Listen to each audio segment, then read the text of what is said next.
snow-covered frozen lakes make good showgrounds for automakers intent on demonstrating superiority, or lack thereof, regarding drive and stability control systems, which is why Volkswagen invited us to Quebec's Laurentian region to sample 4Motion Atlas and Golf Alltrack models.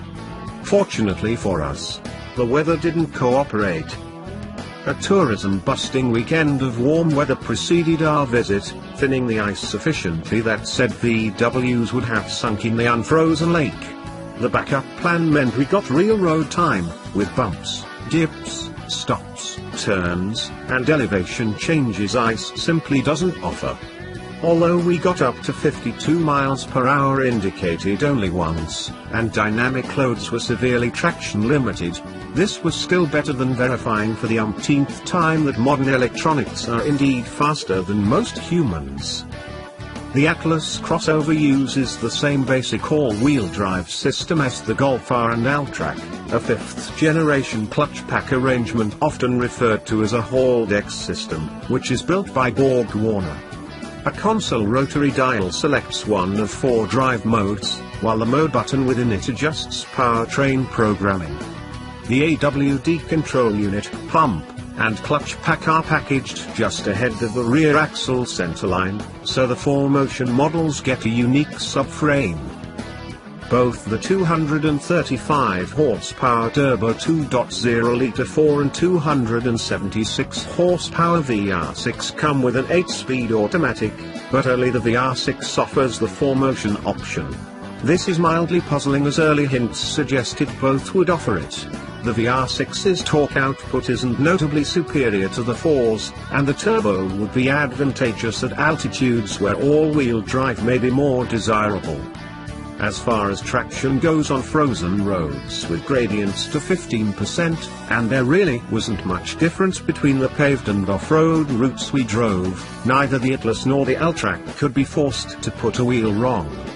Credit winter tires, Continentals on Alltrack, Barley Scorpions on Atlas, for part of that, but only at full throttle in the Atlas's off-road mode did tire spin become obvious, that because wheel speed is beneficial in sand. It's worth noting that 4Motion is not predictive, so matting the gas from rest will slip the front tire's part of rotation, that fraction of a second in which the system reads slip and loads up the clutch pack, and it is not variable side to side nor intended as any kind of cornering enhancer. In other respects, the Atlas has similar input field to the Alltrack and most other VWs aside from the twig. It bounded over wallowing roads with controlled body motions even when suspension was pushed to both travel limits, and in a pleasant surprise no front wheel splash ever hit the hood or windshield despite the minimal front overhang. There's no impression that decent dynamics was sacrificed in the name of isolation or softness, and it feels quite a bit lighter than a Twig or Ford Explorer. It's no GTI, but there's enough Volkswagen to know it comes from the same manufacturer. And while it's built on the same MQB platform as the Golf, the Atlas is 7 inches wider. Think scaled-up VW sedan inside, with styling, controls, and finishes familiar to any VW driver and proportionally enlarged. Although the same length and just an inch narrower than an Explorer, the Atlas feels much larger inside, with superior space efficiency aided by generous daylight openings and allowing a big middle seat and simple third-row entry, egress. Your 6-foot-plus correspondent had little trouble getting in and out of the way back or finding adequate headroom, but knee and size 12 boot space are limited if the middle row is slid aft. Cargo space appears competitive and there's a spare beneath the floor, accessed from inside.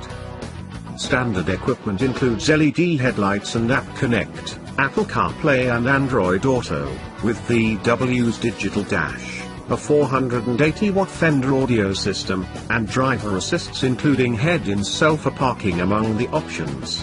We've been told to expect Atlas prices to range from $30,000 to $48,000, roughly matching the spread between a front-drive 4-cylinder-based Toyota Highlander and the top Platinum AWD V6 model.